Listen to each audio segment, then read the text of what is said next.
There's something kind of funny when you look back at the entire history of the Sonic series.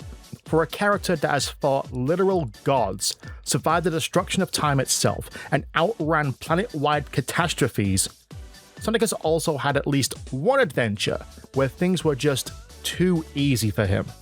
And honestly, looking across the entire game series, there's one adventure that stands out as the smoothest ride Sonic has ever had. Not the easiest game for the player, not the shortest game, but the adventure where Sonic himself was under the least amount of pressure. Because when you think about Sonic stories, they usually put him through absolute chaos. In Sonic Adventure, chaos floods Station Square and becomes a world-ending monster.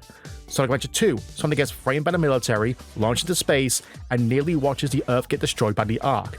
In Sonic 06, Solaris consumes time itself while Sonic literally dies on screen.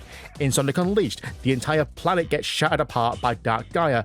In Sonic Frontiers, Sonic slowly gets corrupted by cyber energy while fighting enemies way beyond anything Eggman has ever created. Most Sonic games push him to some kind of limit. Physical, emotional, or just complete disaster scenarios where everything is going wrong all at once. But then there's Sonic Colors. Compared to almost every other major Sonic adventure, this game is basically Sonic on vacation.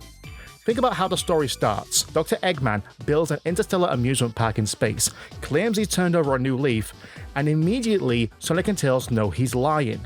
There's no mystery, no emotional conflict, no major rival overpowering Sonic. Nor is there any Sonic loses in the opening cutscene like in later games. Sonic just walks into the park already in control of the situation. And from there, everything goes perfectly for him. The bosses barely slow him down, Eggman never gets the upper hand. Sonic spends most of the time making jokes and casually tearing through an entire planet's worth of attractions. Even the Wisps instantly trust him to save their friends and planet. The worst that happens is Tails being controlled for all of 5 seconds and a black hole that was more of Eggman's fault than Sonic's, who is then immediately rescued by the Wisps. And unlike other adventures where Sonic needs the Chaos Emeralds because he has no other option, in Colors, he doesn't really struggle until the very end. Compare that to something like Black Knight. That game hides one of its darkest moments in Sonic history under a fantasy aesthetic. By the finale, Sonic fully understands the story's message about mortality and knowingly walks towards what he believes could be his own death. That's heavy. Colors never reaches that level emotionally. Even the final threat in Colors feels comparatively smaller.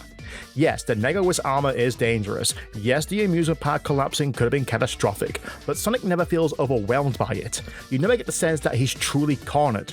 And that's unusual for this series. Even Sonic Generations, another light adventure, still has reality itself collapsing because of the Time Eater.